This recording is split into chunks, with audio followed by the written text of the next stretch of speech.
Cześć, z tej strony Kasia. Cześć, z tej strony Alicja. Znamy się od ponad 20 lat, ale czujemy, że spotkałyśmy się na nowo, Z naszych rozmów narodził się podcast Rozmowy z duszą. w którym rozmawia dusza z duszą. O duszy dla duszy. Opowiadamy o naszej drodze do poznania siebie, zrzucając iluzje nagromadzone przez większość naszego życia. Jeśli szukasz szczerości i autentyczności, to czekałyśmy właśnie na Ciebie. Chodź, wsłuchaj się w siebie. Jest tak dużo do odkrycia.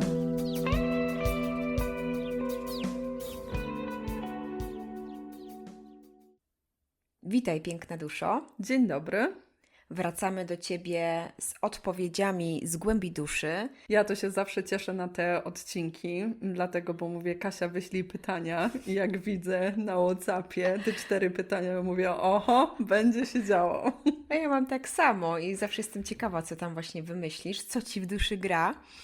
No i dobrze, dzisiaj właśnie będziemy odpowiadać na te pytania. Pytanie numer 1, Kasia. Jeżeli byś mogła coś zmienić w swoim życiu, to co byś zmieniła? Jeśli by się dało coś zmienić, to bym zmieniła poczucie własnej wartości. O, Fajnie by było, jakbym nie musiała przejść takiej drogi, jaką przeszłam. Chodzi mi o to, że dopiero od niedawna praktykuję coś takiego jak miłość własną, czyli to wsparcie siebie, to traktowanie siebie jako taką priorytetową osobę. Długo mi zeszło, żebym doszła do takich wniosków, że to ja jestem najważniejszą osobą w moim życiu, a nie wszyscy wkoło. I że ja nie potrzebuję żadnej aprobaty ze świata zewnętrznego, bo wszystko jest we mnie, bo jestem wartościowa i nie potrzebuję żadnego potwierdzenia od innych.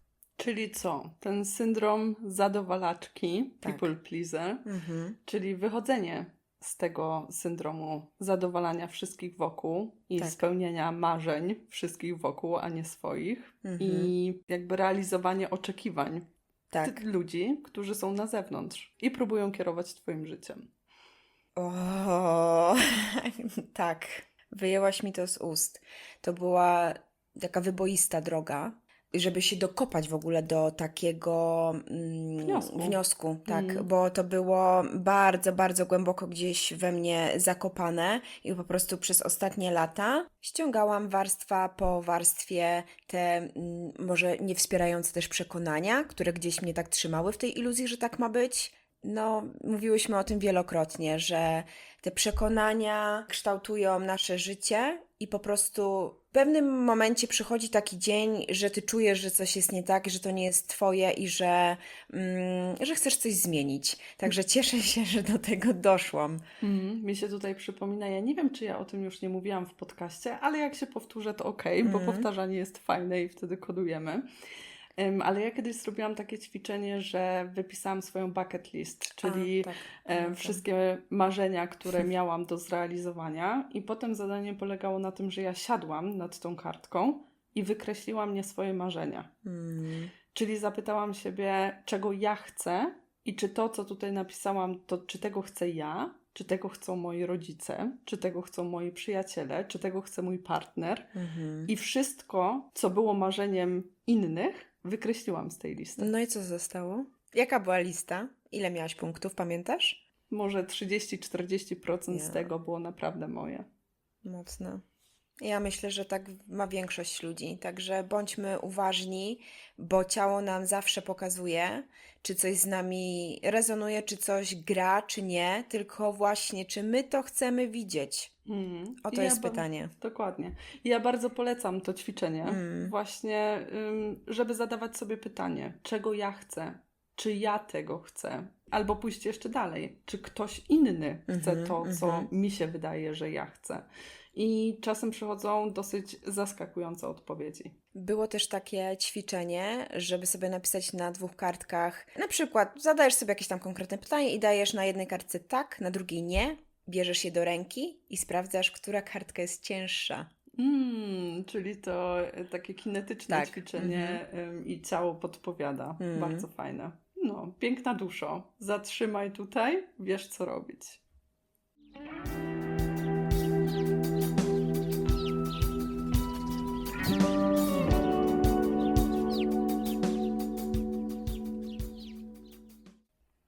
trochę żeśmy odpłynęły, także do brzegu. Wróćmy do tego pytania twojego, Czyli tego, którego już nikt nie pamięta, bo powiedziałyśmy o nim 5 Co minut bym temu. zmieniła? Co byś zmieniła w swoim życiu, Kasia? Jeżeli byś mogła Jeżeli zmienić. bym mogła. No ale nie mogę.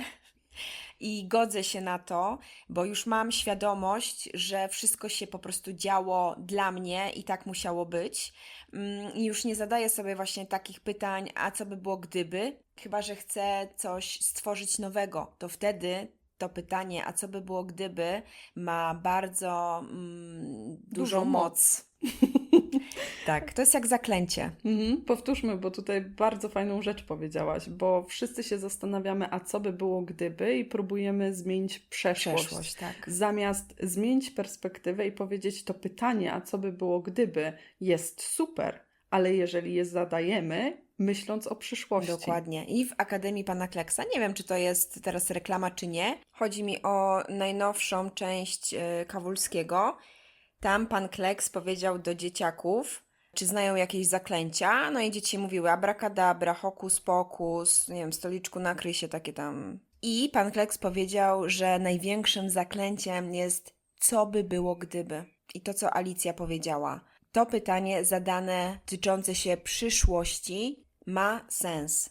Nie kierujmy swojej uwagi na przeszłość, bo tak jak powiedziałyśmy w tym pierwszym pytaniu, przeszłości nie zmieniamy, tak? Ale zawsze mamy wpływ na to, jaka będzie nasza przyszłość. A jeżeli komuś brzmi to za bardzo magicznie, to pamiętam, że wysłałaś mi jeszcze jedno nagranie na YouTubie, gdzie było właśnie omówiona moc pytania, a jakby to było, gdyby. I że nasz mózg wtedy nie kontroluje i nie podsyła ci wiadomości, że słuchaj, no ale przecież tego nie masz, to daj spokój, po co tak w ogóle mówisz? Ty zadajesz tylko pytanie, no a co by było gdyby?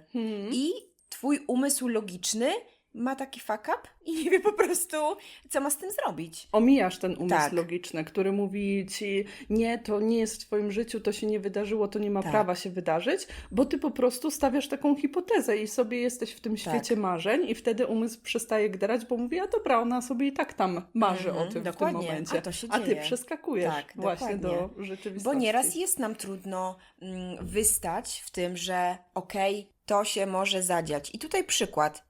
Leżysz z gorączką, a po prostu nie masz siły, mocy na nic i może w tym momencie jest ciężko wyobrazić sobie, że nie, no przecież ja jestem zdrowa i wiesz, zaginać rzeczywistość. Więc dlaczego nie użyć tych magicznych słów? A jakby to było? Gdybym jutro obudziła się zdrowa. A co by było, gdyby? No, spróbuj. I wtedy z pewnością życie będzie lekkie.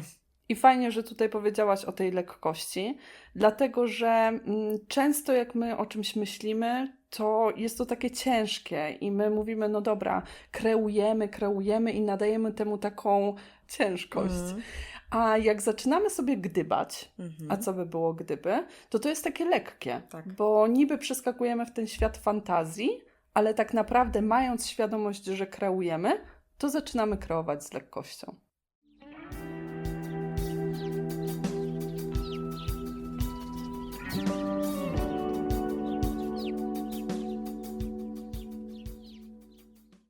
A skoro jesteśmy koło tej lekkości, to powiedz proszę, kiedy czujesz, że żyjesz według planu duszy? Kiedy czujesz w sobie lekkość?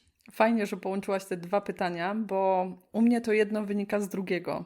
Kiedy czuję, że żyję według planu duszy, to czuję lekkość. A co to znaczy? No, co to znaczy dla mnie?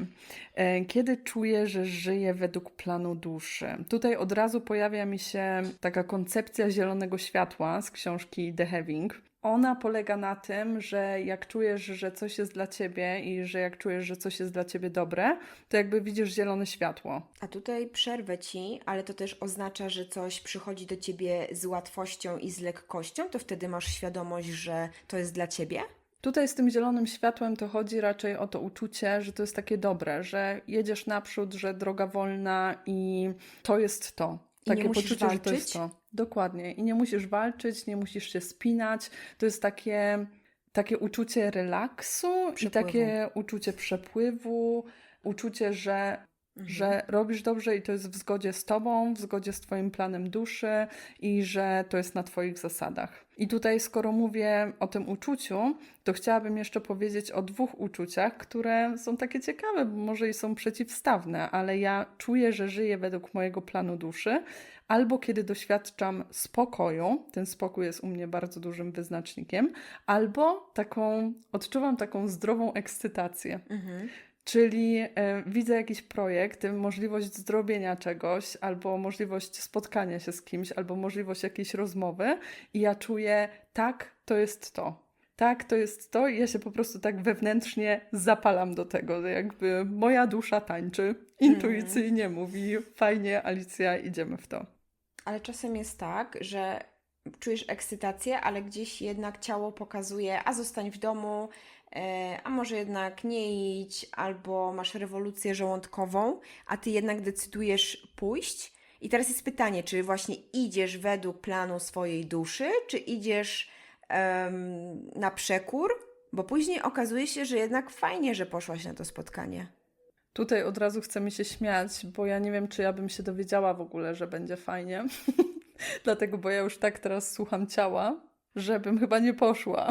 I jeżeli coś mnie tak właśnie trzyma i blokuje, to ja bardzo wierzę w te znaki, w intuicję i w to, że ciało wysyła odpowiednie sygnały i chce mnie tam przed czymś uchronić. Z drugiej strony, no to nie dajmy się zwariować, bo to trzeba też odpowiednio zastosować do sytuacji, czyli jak zaczynam nową pracę i rzeczywiście gdzieś tam trochę się stresuję tego pierwszego dnia, no to jest to takie normalne, tak? Idę gdzieś, gdzie jeszcze nie znam ludzi, gdzie będą nowe procesy, gdzie będzie nowy budynek, nowy sprzęt i tak dalej, i tak dalej. I jest tam trochę takiej ekscytacji pomieszanej z dozą strachu i przez to, że mam takie uczucie niepewności, no to nie zadzwonię i nie powiem, że słuchajcie, ja jednak nie przychodzę do tej pracy, także nie dajmy się zwariować. No tak, jednak ten zdrowy rozsądek też odgrywa kluczową rolę, także bądźmy uważni. Uważność zawsze w cenie. Dobra, i jeszcze jeden mam taki punkt odnośnie tego, kiedy czuję, że żyję według mojego planu duszy. Kiedy pojawiają się w moim życiu te synchroniczności, czyli pojawiają się jakieś znaki, jacyś ludzie na mojej drodze, jakieś możliwości, nagle drzwi, których wcześniej nie widziałam, magicznie, w cudzysłowie, się otwierają. Albo się pojawiają, nagle stają się dla mnie widoczne, a wcześniej ich właśnie nie widziałam. I to jest dla mnie taki znak, idę w dobrą stronę. To może podaj nam jakiś przykład. No to właśnie z tą pracą, że myślisz sobie, dobra, czas na zmiany i tak sobie myślisz, no dobra, mogłabym zostać w tej pracy, ale w sumie to dlaczego nie, może jakaś nowa. No i cię wtedy zwalniają. No taka synchroniczność też może się pojawić, ale ja tutaj bardziej myślałam o takiej pozytywnej synchroniczności. Ale to też może być pozytywne. Na pierwszy rzut oka, znamy to z autopsji, na pierwszy rzut oka dramat, że zwolnienie z pracy, a później się otwierają nowe drzwi, większe zarobki. No, bywa i tak. Bywa też tak, że kogoś spotkasz i ktoś właśnie w tym momencie powie Ci, słuchaj, w mojej pracy szukają kogoś na takie i takie stanowisko i pomyślałam o Tobie, bo masz takie, a nie inne kwalifikacje, może chciałabyś akurat złożyć CV. I to są właśnie te synchroniczności. I one dotyczą nie tylko pracy, ale też życia, tak? Kiedy myślisz sobie, może czas na związek i nagle kogoś poznajesz. Piękna duszo, jeśli słuchasz nas do tej pory, no to chyba ze sobą rezonujemy. Nasz podcast to rozmowy z duszą. I dlatego chcemy też z Tobą porozmawiać. I jest bardzo łatwy sposób, żeby to zrobić. Napisz nam komentarz, zasubskrybuj, polajkuj, albo napisz wiadomość prywatną. A także wyślij komuś, kto potrzebuje to usłyszeć. To co, piękna duszo, wracamy do odcinka. Ja nie wiem, Kasia, czy Ty to czujesz, ale my dzisiaj jesteśmy w takiej energii. Jest flow. Jest flow, dokładnie. I dlatego kolejne pytanie dla Ciebie. Co to dla Ciebie znaczy być w energii kobiecej? Co to dla mnie znaczy? Ja długo nie rozumiałam tego i nawet nie zdawałam sobie sprawy, że jest coś takiego jak energia kobieca. I teraz, mając prawie 34 lata, bo jeszcze nie mam, ale wkrótce mogę powiedzieć, że czuję w sobie energię kobiecą. A co to oznacza?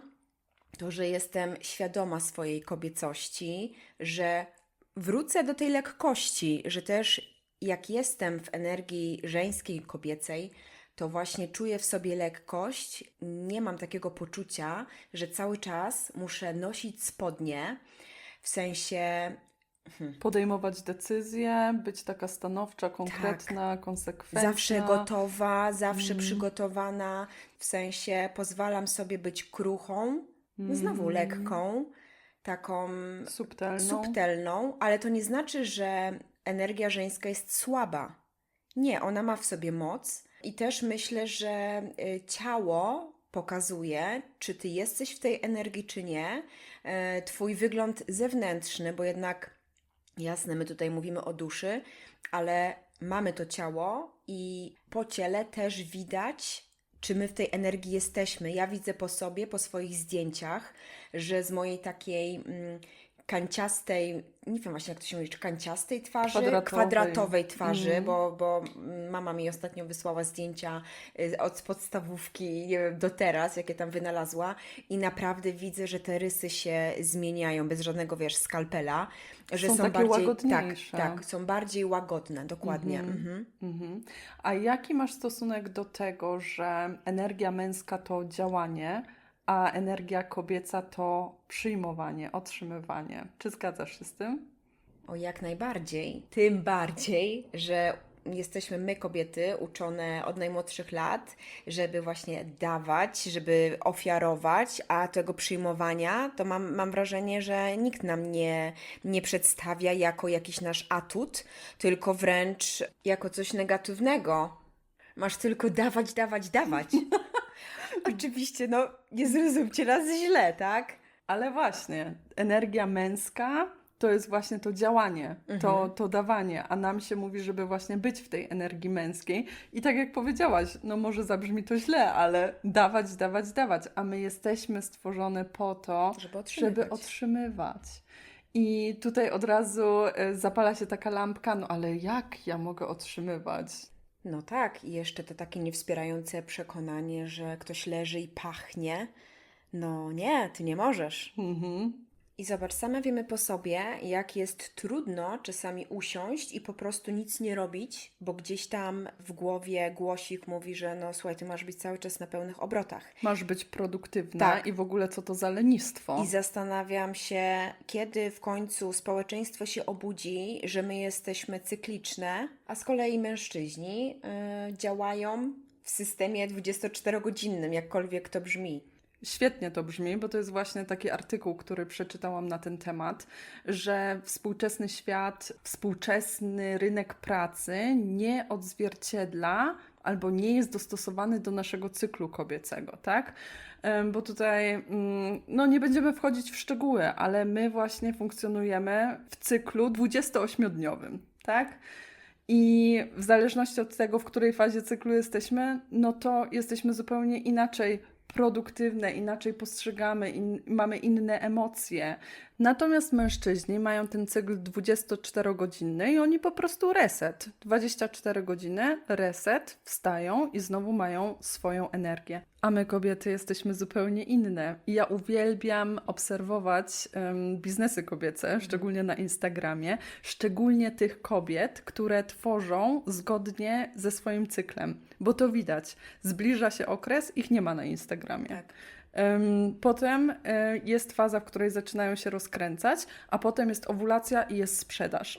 I jest taka sprzedaż, że po prostu wszystko wybucha, energia płynie i potem jest takie zwolnienie. Potem jest czas dla siebie i znowu cykl zaczyna się na nowo. To jest piękne, jak kobiety tworzą zgodnie ze swoim cyklem. I super, że to powiedziałaś właśnie przy tym temacie, bo dla mnie bycie w energii kobiecej to jest także życie w zgodzie ze swoim cyklem. Jeszcze warto jest tutaj zaznaczyć, że to nie jest tak, że ja jako kobieta wypieram energię męską, bo po pierwsze tego się nie da I dla mnie wiąże się to z tym, że ja akceptuję radykalnie, że mam w sobie energię męską i żeńską i dążę do balansu.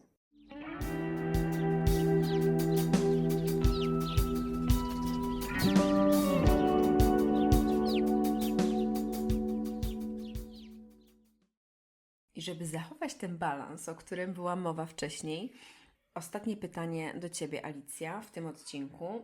Czy imiona mają znaczenie? To mnie bardzo zaintrygowało po jednej z naszych rozmów i proszę Cię, odpowiedz nam na nie.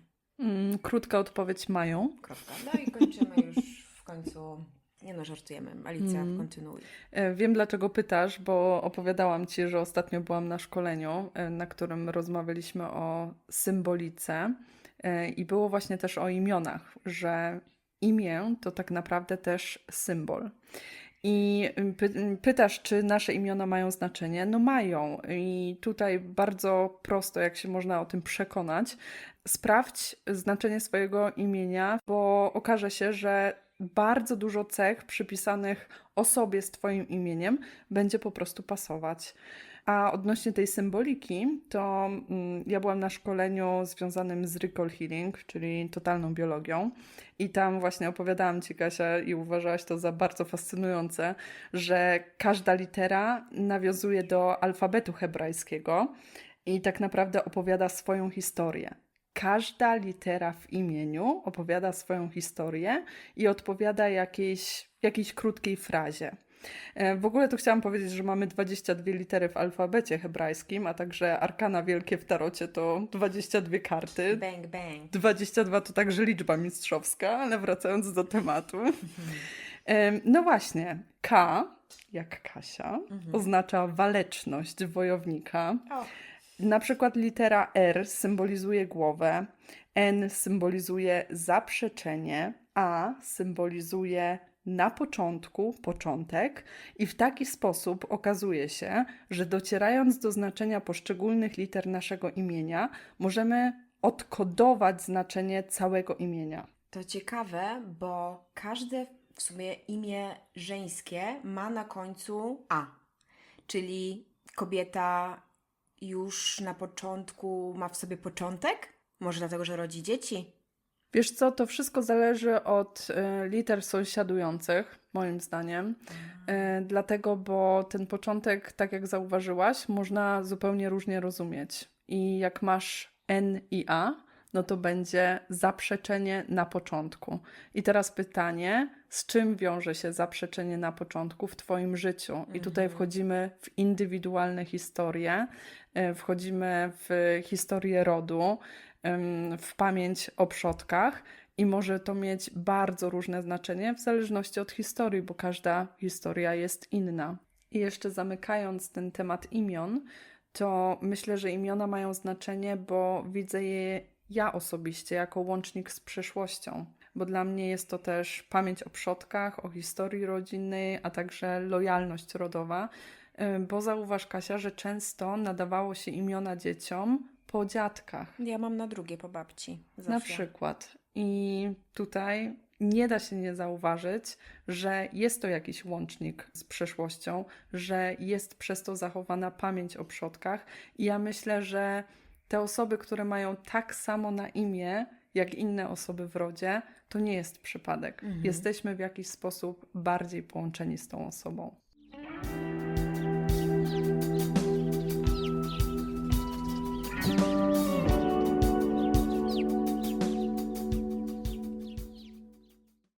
Piękna duszo, kończymy 4. część odpowiedzi z głębi duszy. Mamy nadzieję, że seria pytań i odpowiedzi bardzo Ci się podobała.